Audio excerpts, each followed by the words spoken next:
Je vais maintenant céder la parole à Raymond Girardi pour qu'il nous parle un petit peu du département, hein, puisque Raymond est l'élu du Conseil général en charge de l'agriculture. Voilà, donc je te cède la parole. Enfin, je suis un peu le régional de l'étape aussi, je connais un peu de monde. Oui, merci. Donc, monsieur le président du CPA, monsieur le directeur du lycée, écoutez, bonjour à vous tous. Oui, juste quelques mots, bien sûr. Et c'est avec plaisir, évidemment, que je participe à l'ouverture de vos 2 jours donc, de travaux sur une question qui est importante, liée donc au plastique agricole notamment. Et l'agriculture du département, bon nombre d'entre vous la connaissent. Si certains la connaissent un petit peu moins, il faut savoir qu'on est un département particulièrement axé sur la polyculture. Je le disais à l'instant au directeur de l'établissement, le Lot-et-Garonne a la particularité, il doit être champion de France d'ailleurs, du nombre de productions. Voilà, on a à peu près 70 productions différentes dans ce département. C'est sûrement une grande richesse, je le crois.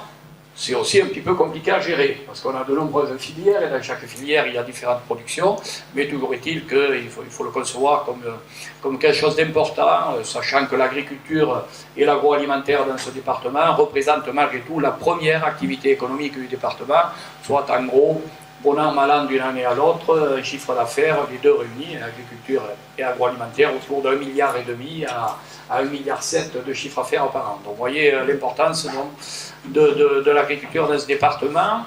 Alors la thématique du CPA, et c'est sa vocation propre, c'est de parler des plastiques agricoles.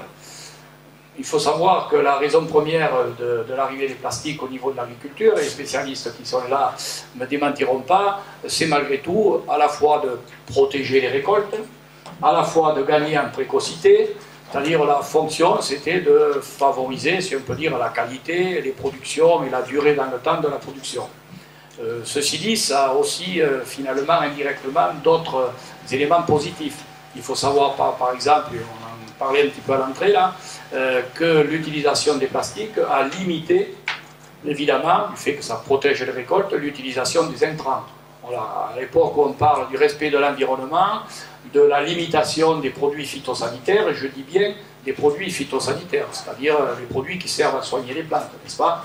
C'est pour ça que j'ai volontairement pas utilisé le mot pesticide, que je trouve un petit peu caricatural par rapport à ces utilisations de produits. Mais toujours est-il que l'utilisation des plastiques a permis de, effectivement, mieux réfléchir à l'agriculture et aller ce qu'on appelle communément un petit peu dans le développement durable, voire dans l'agriculture raisonnée. Et quand ces plastiques ont été utilisés, voilà, c'est pour ça que je présume que les différents facettes, si on peut dire, des plastiques vont être traités pendant les 1 jour et demi, ben, il faut les récupérer.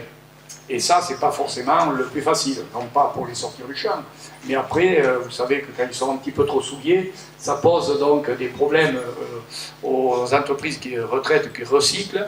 Donc c'est bien de l'économie circulaire, comme le président l'a évoqué tout à l'heure, mais il convient à un moment donné d'adapter les techniques pour qu'effectivement on puisse en faire un produit de récupération qui puisse être réutilisé donc, sous une forme ou sous une autre. Donc je crois que le thème de vos travaux pendant 1 jour et demi est un thème d'importance, d'avenir, que ce soit au niveau de l'économie circulaire qu'on évoquait un instant, mais surtout par rapport aux questions aussi d'environnement. Et je sais que d'autres éléments liés à l'utilisation des plastiques vont aussi être évoqués par les uns et par les autres, chacun en fonction de ses sensibilités sûrement ou de ses spécificités. Voilà, Président, moi les quelques mots que je voulais dire.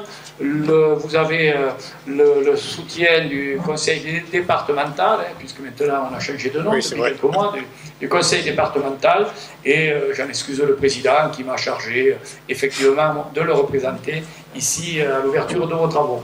Merci de votre attention et bon boulot pendant 1 jour et demi. Je crois que les résultats serviront à l'agriculture du département. Je te remercie.